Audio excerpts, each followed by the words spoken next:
Phase 1 construction is progressing very well. We are now at about 2/3 complete on the construction. We're now flying over the central portion of the pit where the primary zone of mineralization is. Average grades in the Phase 1 12,000 ton a day mill will be between 2 and 2.5, and average grades in the Phase 2 project will be 2 grams. The respective cutoff grades are 1.1 grams for the Phase 1 and 0.7 grams per ton for Phase 2. The primary loading fleet for the mining operation will consist of 240-ton 793 Caterpillar trucks supported by Caterpillar 6060 hydraulic shovels. Now let's move north from the West Branch pit to the main area of the works for Phase 1 construction. Here we see the structural components of the Phase 1 crusher, which is sized for 30,000 tons a day to accommodate Phase 2. Concrete work is essentially complete, and we are now working our way through the structural steel and the beginnings of the conveyor, which head up to the reclaim area in the stockpile. Heading north from the crusher, we follow along the line of the conveyor where you can see structural work in the early segments of the conveyor in place. We come next to the stockpile area, under which will be the reclaim tunnel, and it will have 3 apron feeders in it that will feed the next set of conveyors which lead to the sag mill. Construction is well advanced on the mechanical components in the reclaim tunnel.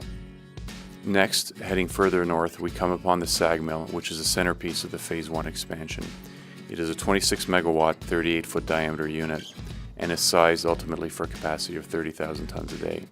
It is nearly mechanically complete and will soon be lowered onto its bearings. Here you can see the structural steel works for the operating floor adjacent to the sag mill.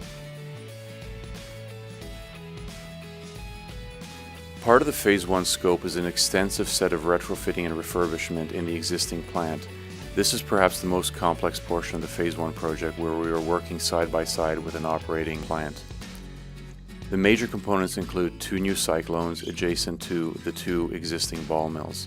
The structural works for those 2 towers are well advanced, as you can see in this shot. Panning back across the existing plant, we come to the next major element of scope, which are new leach tanks to increase throughput from 8,000 or 9,000 tons a day to the Phase 1 design capacity of 12,000 tons a day. Another major scope element in Phase 1 is the construction of a new oxygen plant. Works are complete on this, and it has been successfully handed over to operations.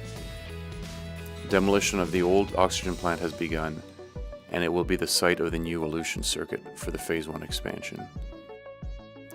Next major steps include continued structural works on the conveyor and the areas around the sag mill, as well as in the existing mill. Electrical and fine mechanical works have also begun in the existing plant area.